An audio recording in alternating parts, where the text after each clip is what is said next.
উত্তর দেওয়াম, আমার এতে কোনো সমস্যা নেই। আমি চাই আপনারা করেন, আপনারা নিজেরাই করেন, নিজেরাই রেজাল্ট পান, কোনো জায়গায় ধোঁকা না খান, ঠিক আছে, নিজেরাই করতে পারেন। তো যাই হোক, আসলে আমি কথা বাড়াবো না। যারা অ্যাকচুয়ালি শত্রুর অত্যাচার সহ্য করতে পারতেছেন না, শত্রুকে না মারলে আপনি আগাতে পারতেছেন না, ঠিক আছে, আপনার একদম বাধা হয়ে গেছে, আপনার জীবন শেষ করার পর্যায়ে, তাহলে আপনি এই তাবিজগুলো করতে পারেন। তো আপনি কীভাবে করবেন? প্রথমত এগুলা করার জন্য আপনাকে নির্দিষ্ট একটা দিন সিলেক্ট করতে হবে। যেমন শনিবারের দিন করব, শনিবার মঙ্গলবার ভালো দিন, শনিবার দিন করব। এর জন্য আমাকে কি করতে হবে? শনিবার দিন সন্ধ্যার পরেই রেডি হইতে হবে, রেডি হয়ে সোজা যাইতে হবে শ্মশানে। শ্মশানে গিয়ে দেখবেন মন্দির আছে, মন্দিরের সামনে আসন দিবেন, মোমবাতি আগরবাতি জ্বলাবেন, চতুর্থ সাইডে গোলাপ জল ছিটাই নেবেন, শরীরের ভিতরে সুগন্ধি আতর নেবেন, ঠিক আছে, নিয়ম আছে ভাই, এগুলো পালন করতে হবে। নেওয়ার পরে সুন্দরভাবে আপনি লেখা শুরু করবেন। বানের তাবিজ বাম দিক দিয়ে, বাম হাত দিয়ে লেখার চেষ্টা করবেন, যদি বাম হাত দিয়ে লেখা সম্ভব বাম হাত দিয়ে লিখবেন, ঠিক আছে।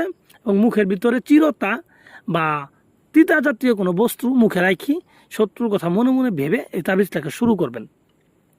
তো তাবিজটা তাহলে লিখবেন কীভাবে? তাবিজটা লিখবেন আপনি একটা বুস পাতার উপরে, দুইটা তাবিজ লেখা লাগবে কাজের জন্য, দুইটা তাবিজ লিখবেন বুস পাতার উপরে। বুস পাতার উপর দিয়ে কীভাবে লিখবেন, কী কালি দিয়ে লিখবেন? কালিটা বানাবেন নিজে, নিজে বানাবেন পেঁচার রক্ত, পেঁচার রক্ত অ্যাভেলেবেল ভাই, এগুলো কিনতে পাওয়া যায়। পেঁচার রক্ত আর বাঘের তেল, এই দুইটা মিশ্রিত করি আপনার বীর্য দিবেন এই জায়গায়, বীর্য অথবা আপনার রক্ত, এই দিয়ে একটা কালিতে রূপান্তর করবেন। এই কালি দ্বারা আপনার বাম হাতের শাহাদাত আঙ্গুল দিয়ে, ঠিক আছে, আপনি বুঝপাতার উপরে এই তাবিজটা লিখবেন, দুইটা তাবিজ লিখবেন।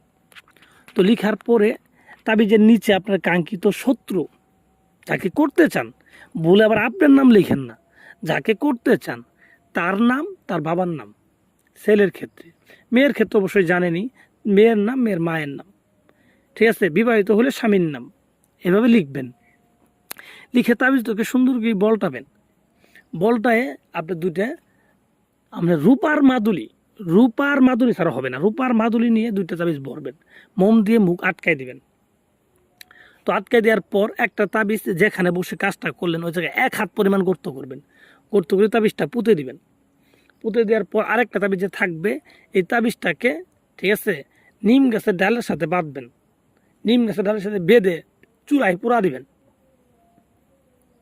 চুলায় পুরা দিবেন।